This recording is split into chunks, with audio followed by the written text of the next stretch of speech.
Du Trizac. Peu importe la manière qu'il choisit de s'exprimer, ses opinions sont toujours aussi saisissantes. La semaine dernière, on apprenait que le gouvernement du Québec a décidé de verser 8,5 millions de dollars à peu près 9000 personnes qui ont des problèmes de santé mentale et qui disent avoir été détenues contre leur gré plus de 72 heures à l'hôpital. C'est ce que permet, entre autres, la loi P38. Avec nous, Jean-François Plouffe, président d'Action Autonomie. Monsieur Plouffe, bonjour. Bonjour, Monsieur Dutrisac. Quel rôle a joué Action Autonomie là, dans cette décision-là? Alors, d'abord, je ne suis pas le président, je suis le porte-parole d'Action Autonomie. Attendez, je vais le corriger à mon porte-parole. C'est qui le président?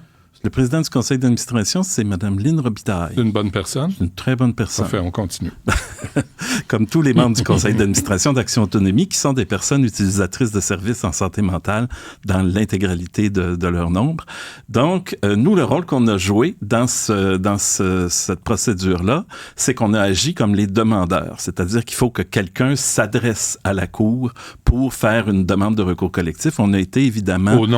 Au nom de tous les gens qui ont été placés en garde préventive trop longtemps. Aviez-vous reçu plusieurs plaintes dans ce sens-là? On a non seulement reçu des plaintes, il faut savoir que nous, quotidiennement, là, ce qu'on fait, c'est aider les gens qui sont mal pris par rapport à leur situation en santé mentale. Des gens dont on abuse des droits, avec qui on fait des approches autoritaires, etc. Donc, oui, on reçoit tous les jours des appels de gens qui disent « Je suis à l'hôpital, la police m'a amené, je ne sais pas quoi faire, on m'explique rien, j'ai rien fait de mal, etc. Que va-t-il m'arriver? Aidez-moi. » Ça, c'est une chose qu'on fait. Mais ce qu'on fait aussi, ce sont des portraits de l'application de la loi. On l'a fait à peu près tous les 5 ans depuis son entrée en vigueur en 1998. On a fait le dernier portrait qui est sur le point d'être rendu public, qui porte sur l'année 2021-2022. Et ce qu'on a établi, c'est qu'effectivement, la garde préventive, elle est prévue par la loi. C'est un processus par lequel l'hôpital peut, de sa propre initiative, sur l'avis d'un médecin, garder de force une personne à l'hôpital pendant 72 heures. Par la suite, si on veut le garder plus longtemps, il faut avoir l'autorisation du tribunal. Ce que les hôpitaux font... Est-ce que ça peut être une bonne affaire? Ah, bien sûr. C'est une loi qui est utile. Le but de cette loi-là, c'est de faire l'équilibre entre la sécurité publique, d'une part, puis en même temps, le respect du droit fondamental de tout citoyen et même de tout être humain, dit la Charte québécoise des droits et libertés, le droit à l'intégrité et à la liberté. Donc, on a tous ce droit-là, et c'est pas parce qu'on porte un diagnostic ou un autre qu'on le perd, ce droit-là. Donc, la loi, elle vient faire l'équilibre entre les deux. De notre point de vue, en théorie, elle le fait bien. Le problème, il est dans la pratique. C'est que maintenant, ça devait être une application exceptionnelle, c'est devenu une application de plus en plus routinière. Parce que là, vous avez dit, les gens nous appellent, j'ai fait rien de mal. Gilles Chamberlain disait, les problèmes de santé mentale, souvent, là, c'est qu'on reconnaît pas nos problèmes. On reconnaît pas notre état de santé mentale. Ça se peut. Donc, s'ils vous appellent puis ils reconnaissent pas qu'ils ont un problème, c'est pas étonnant. Mais ça se peut qu'ils en aient pas aussi. Ça se peut qu'il y en ait. Ah, ça se peut qu'il y en ait, c'est certain. Mais la façon, de notre point de vue, on n'est pas des cliniciens, nous, mais de notre point de vue, la façon d'intervenir avec des gens qui ne reconnaîtraient pas un problème de cet ordre-là, c'est pas d'être autoritaire avec eux puis d'être brutal puis de les mettre dans une situation carcérale. Mais on parle pas en psychiatrie. OK, mais Monsieur Plouffe, on parle pas d'un vol au-dessus du nid de coucou, là. Pas loin. On parle pas de torture, là. On parle pas de surmédicamentation. Oui, on parle de surmédicamentation. Tout à fait. En fait, peut-être pas de surmédicamentation, mais de médicamentation forcée. Et des fois, ça en prend. Oui, mais la loi, encore une fois, c'est la loi, c'est services de santé, services sociaux. On fait pas ce qu'on veut, là, quand on est en psychiatrie. Il faut respecter les lois comme tous les citoyens. Je comprends. Puis je comprends, là, ce que vous dites. Mais en même temps, là, moi, j'ai parlé, il y a 2 mères, là, en 2 jours, là, qui nous dit, j'ai un fils, il me fait peur.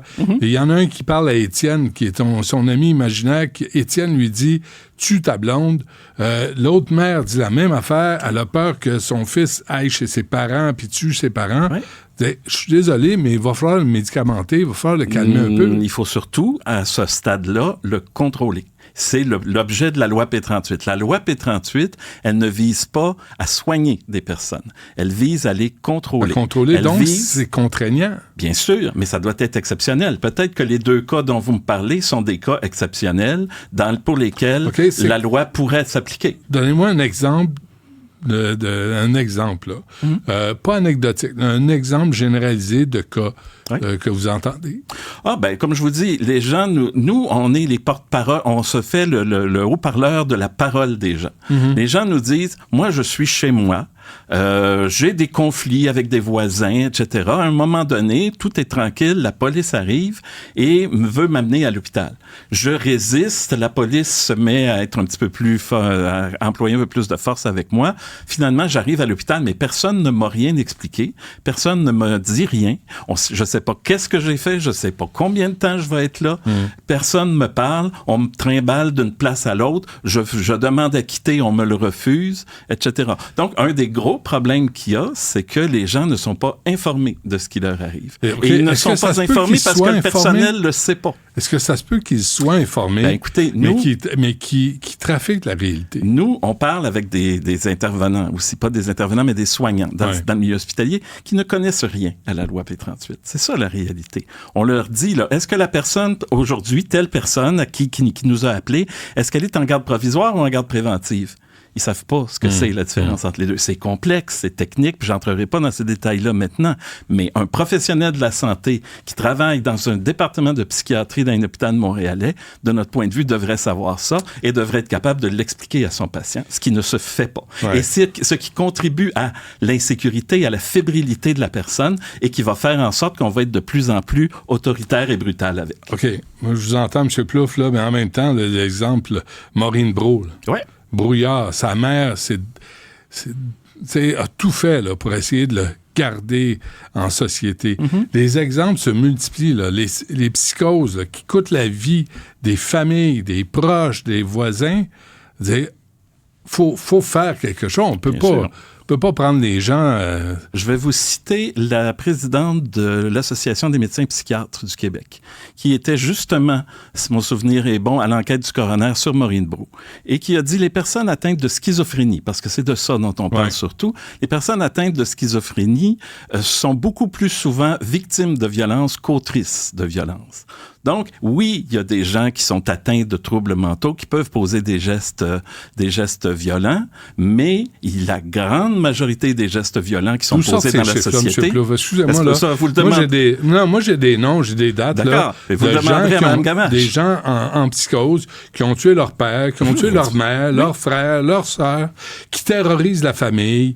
Là, moi, citer des affaires là, comme ça qui sortent de nulle part, je suis désolé, mais je l'accepte pas. Ben, vous appellerez Claire Gamache, puis vous le lui demanderez. C'est elle qui le dit, c'est pas nous. C'est la présidente de l'Association des médecins psychiatres du je vais Québec. L'appeler, je vais lui demander des chiffres, des noms, des dates. Elle le dit devant le coroner. Parce que ce qu'on veut, c'est le bien-être des personnes qui ont des problèmes de santé mentale. Je pense qu'il faut s'en occuper. Mais en même temps, on était au coin de Berry et Sainte-Catherine. Là. Sainte-Catherine, c'est devenu un asile à ciel ouvert. Un asile, même pas un hôpital psychiatrique. Il y a de tout là-dedans. Les gens, est-ce qu'il vaut mieux laisser les gens dans la rue que de les soigner de force? Nous, on pense qu'il y a moyen de faire quelque chose entre les deux. Non, répondez à ma question. Je dirais que ça dépend des cas. Vous pensez que des fois, vaut mieux qu'une personne couche dans la rue, se drogue dans la rue, fait face à des cas de violence, qu'on le prenne, qu'on dise là, mon ami, on va t'aider. On va pas te torturer, on va pas t'attacher au mur, on va t'aider pour que tu t'en sortes. OK. Je vous dirais que, d'abord, le simple fait d'être une personne itinérante n'est pas en soi un élément dangereux pour un individu ou pour la société. C'est le comportement de chacune de ces personnes-là prises individuellement qui compte. Il y a des gens qui ont des troubles mentaux, qui sont violents, puis qui sont pas itinérants, tout comme il y a des itinérants qui ont pas nécessairement de troubles mentaux, puis qui sont pas violents. Mais ils peuvent devenir victimes dans ce contexte-là, parce que je suis désolé, mais la rue... C'est pas Disney World. Là. C'est certain. C'est pas la ronde. Vous avez entièrement raison. Puis moi, je voyais les gens là, des femmes aussi, là, édentées parce qu'elles sont prises avec des drogues dures. Tu dis, on ne sait pas comment ils passent leur journée et leur nuit non plus. Là. Tout à fait. Là, je me dis, est-ce que vaut mieux avoir ça que de les amener, puis de les amener là, presque de force, puis dire, là, on va essayer de te soustraire à ce monde-là parce qu'il n'est pas bon pour toi. C'est juste que votre question ne se pose pas parce qu'on ne peut pas légalement forcer quelqu'un à suivre un traitement médical, quel qu'il soit. C'est ça le problème. Ben ça, il va falloir changer la loi. Mais c'est un problème ou pas, ça? Pour nous, c'est un droit fondamental d'accepter ou de ne pas accepter un traitement. C'est un droit fondamental qui est reconnu par la loi sur les services de santé et services sociaux depuis toujours. Un droit fondamental pour quelqu'un qui a des problèmes de santé mentale de refuser d'être soigné puis d'être traité. Puis vous dites, bonne idée. Qui sommes-nous pour savoir que telle ou telle personne a ou n'a pas un problème de santé mentale? Moi, je suis un père de famille, là, puis si je voyais un de mes enfants là, je le prendrais et j'essaierais de l'aider. Comme citoyen, je vois des concitoyens dans la rue, puis je me dis, pourquoi on les aide pas? Même malgré, tu sais, parce que... Nous, on pense qu'il est possible de les aider, non pas malgré eux, mais de les aider en les écoutant, en respectant ce qu'ils vivent, en respectant leurs aspirations, parce qu'ils en ont. Ce n'est pas parce que ce sont des gens qui sont en difficulté ou que nous, on perçoit comme étant en difficulté, qui ne cadrent pas nécessairement dans les petites cases de notre organisation sociale. Non, déforme pas ce que je dis. Finir ma phrase. Non, mais d'être dans un logement, d'être en sécurité, d'être capable de manger correctement, d'avoir une hygiène de vie correcte. Je veux pas qu'il devienne président de Via-Rail, là. Je veux juste qu'il vive, cette personne-là, une vie correcte. Nous aussi. Tout le monde veut ça. Mais là, ils sont dans la rue parce que vous dites, on peut pas les prendre de force et les garder plus que 72 heures. Ben, comme je vous dis, là, même si on voulait prendre tous ces gens-là de force et les hospitaliser, il n'y aurait pas assez de place dans les hôpitaux. Ça, je vous l'accorde. Donc, la solution, elle est ailleurs. La solution, elle est dans des approches, par exemple, comme le travail de rue, qui a fait ses preuves depuis 30 ans au Québec. Qui peut aider une partie. Qui va aider des gens qui sont très, très, très en situation de retrait social. Mais un pourcentage, pas la totalité. Ben, c'est parce qu'il n'y a pas assez de travailleurs de rue. S'il y en avait plus, il y aiderait plus de monde. Non, mais il y a des cas plus lourds qui ont besoin de plus qu'un travailleur de rue. Ça dépend. Moi, je connais des cas... Quand t'es rendu à parler à Étienne, t'es au restaurant, tu parles à Étienne, puis Étienne te dit, va donc étrangler ta blonde. Savez-vous quoi? Votre travailleur de rue, là, moi, j'en veux pas. Moi, je veux qu'il prenne ses médicaments. Parce que sa blonde, elle le garde, elle l'aime, elle veut l'aider, elle veut le sauver. Ben, si, ça fait 2-3 fois qu'elle appelle la police puis qu'elle a des bleus partout. Vous savez qu'il y a une autre approche exceptionnelle qui existe, qui permet, par un jugement de cour, de forcer une personne à suivre un traitement médical. Ça s'appelle l'autorisation judiciaire de soins. Ça aussi, c'est une approche qui est nécessaire dans certains cas, peut-être comme ceux que vous décrivez, mais qui est utilisée encore là de façon devenue tout à fait routinière encore là pour s'assurer que les gens vont collaborer à leur traitement. Mais ça, là, si la mère demande ce traitement-là à son fils, là, je vous donne un exemple simple. Je n'ai 2 pareils. La mère a peur quand il va sortir. Parce qu'il y en a un qui a dit, mais tabarnak, t'as parlé contre moi aux intervenants, puis là, il menace sa mère, il menace ses grands-parents. Moi, c'est facile de dire, un travailleur social devrait l'aider. Moi, je pense pas. Je connais rien, je pense pas. Écoutez, moi, je peux pas vous faire commenter des cas que je connais pas, mais dans des cas extrêmes, comme ceux que vous me décrivez, il y a cette procédure-là. Là, c'est pas fictif là, ce que je vous dis. Là, cette procédure-là, elle existe. Elle existe, mais elle n'est pas accessible à la mère de la personne en question. Elle est accessible au médecin de la personne en question. C'est à lui de faire cette demande-là au tribunal. Je comprends. Juste, j'avais interviewé, je suis vieux, là. Vous savez que c'est de ma fête en passant aujourd'hui. Je vous en souhaite une très bonne. Merci, si vous êtes gentil. J'avais interviewé Denis Lazure quand je travaillais à TQS, 2006-2007, qui était le ministre responsable sous le Parti québécois. C'était pas 2006-2007? Je l'ai interviewé à ce moment-là. Okay. Puis il m'avait dit, un bilan, là, la désinstitutionnalisation. Ça marche pas. Il a raison. Il m'avait dit ça. Bien sûr. Puis j'étais resté choqué quand il m'avait dit ça. Choqué, pas vexé, là, mais étonné. Je me disais, je pensais pas qu'elle allait me dire ça. Ça m'est resté. Mais ça, c'est un fait. La désinstitutionnalisation, ça devait se faire avec des moyens sur le terrain. Et ces moyens-là, ils sont en grande partie restés dans les hôpitaux. un des effets de la réforme, puis je vous amènerai plus loin encore avec le rapport Bédard, là, au début des années 60, c'était de dire la maladie mentale, c'est autre chose que la folie.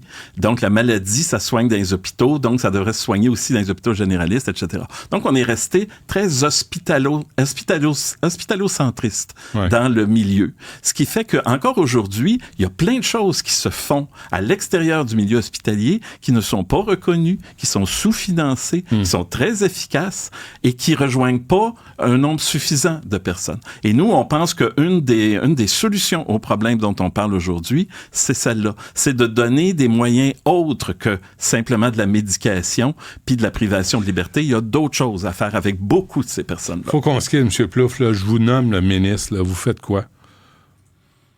Ben, d'abord, je fais respecter mes propres lois. Je m'assure que la loi P38... Non, laissez faire la loi. Vous faites quoi pour aider les gens qui ont des problèmes de santé mentale concrètement? Vous me demandez ce que je fais, là. Pour commencer, je m'assure que ces citoyens-là soient traités dans le respect de leurs droits fondamentaux. Parce que vous pensez qu'ils ne sont pas présentement? Ils ne le sont pas présentement. Okay. Et c'est ce qu'on veut régler, ce qu'on a voulu compenser par ce recours collectif sur la loi P38. Puis il y aurait plein d'autres aspects de la loi P38 qui ne respectent pas, de la façon dont elle est appliquée, qui ne respectent pas la loi. Comment on fait pour les sortir de la rue? On fait du travail social, on fait du travail de rue, on fait de l'intervention sur le terrain. C'est vrai, il n'y a pas de logement, il faut trouver... C'est un problème très global, là, et on ne réglera pas ce problème-là en enfermant ce monde-là dans les hôpitaux à perpétuité. Là. Parfait. M. Plouffe, Jean-François Plouffe, porte-parole d'Action Autonomie. Merci. Ça fait plaisir, M. Trizac. À la prochaine. Merci.